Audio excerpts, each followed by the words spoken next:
Forsæbning af et fedtstof. En videorapport af Register Lassen, Emilie Søvsø, Kirsten Lauke Jørgensen, Padderøv Gymnasium 2A, Kemi B. Formålet med denne videorapport er at bestemme forsæbningstallet i et fedtstof. Teori. Hvad er et fedtstof? Fedtstoffer er bestanddele i fedt. Fedtstoffer er uopløselige i vand, men opløselige i svagt polære og upolære stoffer. Fedtstoffer dannes ved en kondensationsreaktion mellem fedtsyrer. Som det ses af reaktionsskemaet, dannes fedtsyre af 3 carboxylsyremolekyler og glycerol. Radikalerne, der er markeret med R, kan være forskellige og variere fra molekyle til molekyle. Fedtstoffer er altså i virkeligheden en blanding af mange forskellige fedtstoffer. Der findes 3 forskellige slags fedtsyrer: mættede, monoumættede og polyumættede. Animalske fedtsyrer som smør og svinefedt, der stammer fra dyr, er faste ved stuetemperatur. De indeholder mættede fedtsyrer og indeholder derfor ingen dobbeltbindinger, som det ses på figuren. Vegetabilsk fedtsyre som olivenolie, solsikkeolie stammer fra blandet hvede. Disse stoffer er flydende ved stuetemperatur. De indeholder mono- og polyumættede fedtsyrer. Monoumættede fedtsyrer indeholder 1 carbon-dobbeltbinding. De polyumættede fedtsyrer indeholder mindst 2 carbon-carbon-dobbeltbindinger. Hvad er en forsæbning? Ved en forsæbning fremstilles der en sæbe ved en reaktion mellem et fedtstof, altså en triglycerid, og en base. Stofferne sættes i reaktion under en opkogning. Vi ser en forsæbning af reaktionsskemaet, hvor triglyceridet og basen reagerer og bliver til en alkohol og en sæbe. I vores forsøg har vi anvendt vindruekerneolie som fedtstof og kaliumhydroxid som base. Vores kaliumhydroxid er opløst i etanol for at gøre det blandbart med den hydrofobe vindruekerneolie. Forsæbningstallet angiver, hvor mange milligram kaliumhydroxid, der er anvendt til at forsæbe 1 gram af fedtstoffet.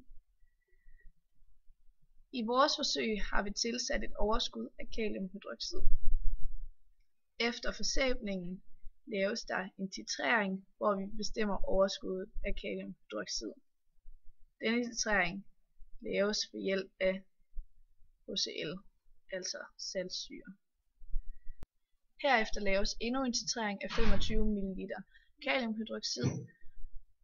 Efter disse 2 titreringer kan vi nu bestemme, hvor meget kaliumhydroxid der er anvendt til at forsæbe den afmålte mængde af fedtstoffet. Vi kan altså bestemme forsæbningstallet. I forsøget har vi anvendt følgende materialer: varmekappe, rundbundet kolbe 500 ml, konisk kolbe 250 ml, dråbepipette, vægt svaler, forsøgsstativ, Borette-stativ, trakt, pipette 25 ml med sugebold, pimpsten, magnetomrør, magnet. Kemikalier: vindruekerneolie, kaliumhydroxid opløst i etanol, også kaldet 0,5 molær HCl, også kaldet saltsyre, phenolphthalein. Udførelsen. Først har vi afvejet 2 gram vindruekerneolie i en rundbundet kolbe, hvor man skal huske at notere de præcise tal med 0,01 grams nøjagtighed, og den må svinge fra plus minus 0,5. Herefter har vi tilsat 25 ml opløsning af KOH i etanol plus nogle pimpsten. Og heraf brugte vi 2,2 gram vindruekerneolie. Vi spænder den rundbundede kolbe op i et stativ, som vist på tegningen. Nu skal stativet anbringes i en varmekappe. Herefter kobler vi en svale til kolben med 2 slanger, der langsomt skal føre vand gennem svalen. Nu skal kolbens indhold småsimre i ca. 20 minutter. Vær opmærksom på, at det ikke må koge kraftigt. Imens vores opløsning står og småsimrer, titrerer vi 25 ml KOH opløsning med 0,5 molær HCl og plus lidt fenolftalin som indikator. Fenolftalin gør, at vi får den pinke farve.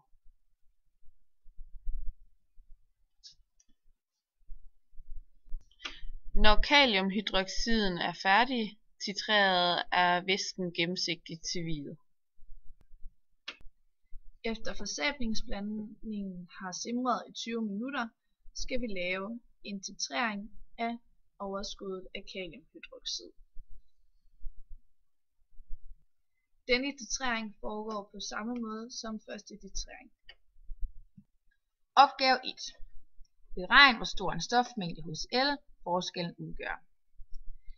Vi ved, at vi har brugt 0,5 molær HCl, og titreringen brugte eller svarede til en volume på 0,0093 liter.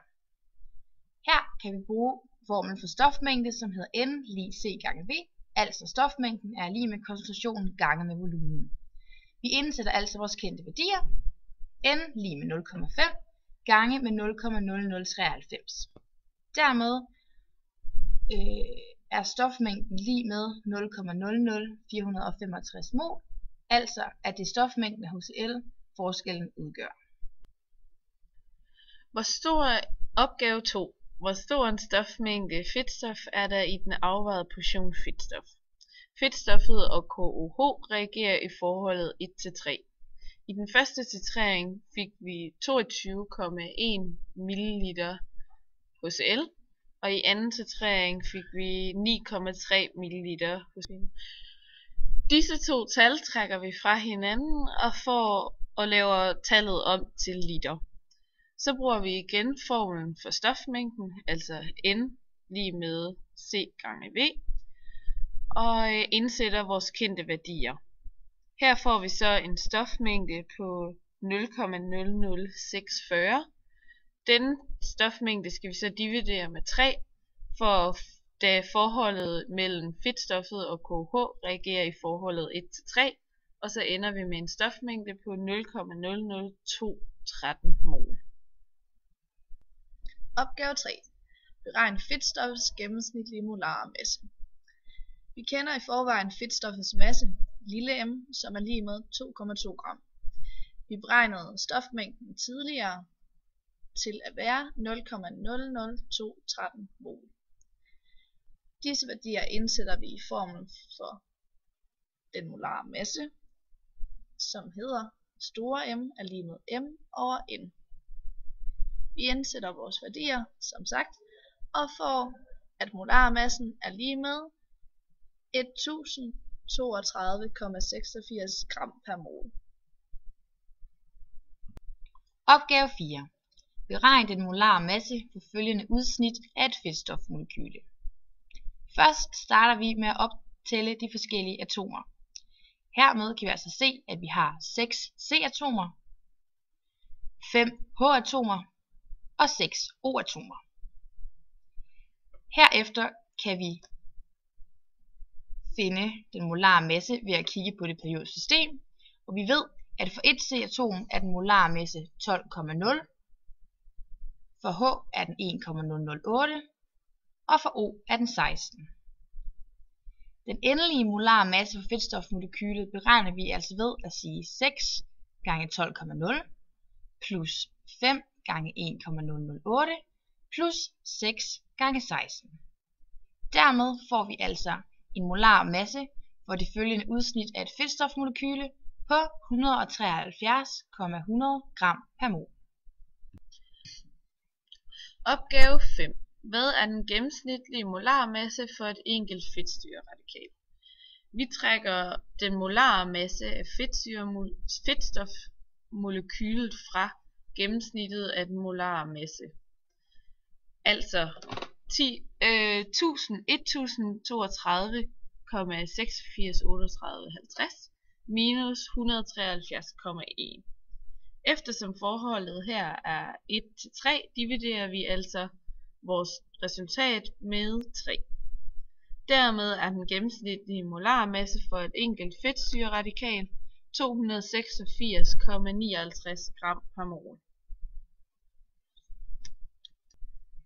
Opgave 6. Et fedtsyreradikal kan have følgende opbygning. Beregn det gennemsnitlige antal carbonatomer i fedtsyreradikalerne i det undersøgte fedtstof. Radikalet tilhører fedtsyren palmitinsyre, der har formlen CH3CH214COOH.